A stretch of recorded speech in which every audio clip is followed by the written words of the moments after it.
Everyone, my name is Laura Rhodes, and today my presentation is the effective assessment of graduate nurses during orientation. I'm going to show you a tool to use and introduce myself. I am a registered nurse tier 2 at Covenant Medical Center in the surgical ICU. I have been there for almost 3 years. I have my Bachelor's of Science in Nursing from Lubbock Christian University, and I am currently obtaining my Master's of Science in Nursing from there as well. The objectives today will be to define the phases of orientation for newly hired nurses, identify effective assessment tools used to evaluate nurses, and explain successful communication techniques. Studies show that new nurses tend to struggle with organizational support, professional socialization, critical thinking skills, knowledge about patient safety, and time management, according to an article by Mangold. These are very crucial tools needed for new nurses to obtain, especially during the first year of working. Organizational support would be, do they have the proper equipment and tools provided to them from their organization? Do they feel supported by them? And then socialization, are they acclimating to the vibe on the unit and in the hospital? Are they getting to know their coworkers? Developing their critical thinking skills and time management, it takes time to develop those. And then knowledge about patient safety. Are they using best practice? Are they using the best technique? Are they asking the right questions? So I'm going to dive a little bit deeper into each of these things today and show you an assessment tool that we use to measure. This is the one that we use at Covenant Medical Center for our new nurses. And it's a little blurry right now, but I'm going to expand those and make those a little clearer for you. This is the first side, and it is divided up into several categories. We go over these weekly with our new orientees, discussing their professionalism. Are they showing up to work timely and well dressed? Are they behaving in a professional manner around other coworkers and patients and families? Are they assuming the role properly? And then their assessment. Are they safely assessing their patient? Are they asking appropriate questions to the patient to dig deeper into their condition? Are they measuring vital signs and doing correct assessments?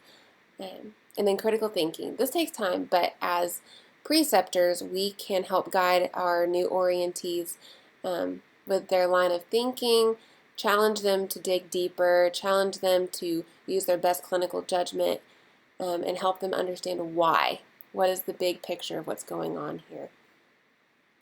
Medication administration. This is very important because we want our patients to receive the correct medication at the right time, the right dose, the right route, all of the things that will help them improve their care. And so we let the new nurse do this, but we want to keep a steady eye on them to make sure they are doing it safely. And communication is huge. Are they communicating clearly and concisely with the staff members on the floor and their charge nurse? Are they communicating with physicians well? Are they following HIPAA regulations and maintaining patient privacy? Reporting and charting. We want to make sure that they are detailed and thorough in their charting because, as we know, if you did not chart it, you did not do it. This also helps them to learn how to properly chart. That way, if their case ever got brought up in court, they would have the evidence to support them that they performed all the tasks in a safe way for their patient with the best care in mind. The bottom half of this assessment is more qualitative than it is quantitative. Above, we would give them a total score out of 140 and say how much room they have to grow from there, what they need to improve on. On the lower half, it's more qualitative. We want to show them what we see from a preceptor's point of view, what their strengths are, what strong points are developing, and what difficulties we notice as well, what things they need to improve on.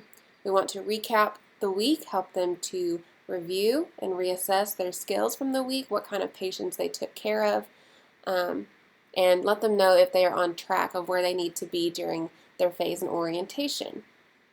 And then the lower half of this, we want to get their input as well, and I'm going to expand on this a little bit more. At the bottom, it is goals for the week. We want to add more qualitative data to assess their performance. This allows them to reassess and reflect on the week, and it gives the orientee some autonomy in creating their own goals and not just receiving direction from us. If they create their own goals, they play an active key in developing as a new nurse. So in conclusion, they get to establish a mentor-preceptor relationship with the new nurse by using these tools. We set attainable goals, qualitative and quantitative data, and improving nurse retention rates according to CRIMList due to improved job satisfaction because they have the tools they need to succeed, put in place by us and the organization. And then these are my references, and I would play the applause button, but it's very annoying, so I'm just going to leave that out for now. Thank you for paying attention and have a great day.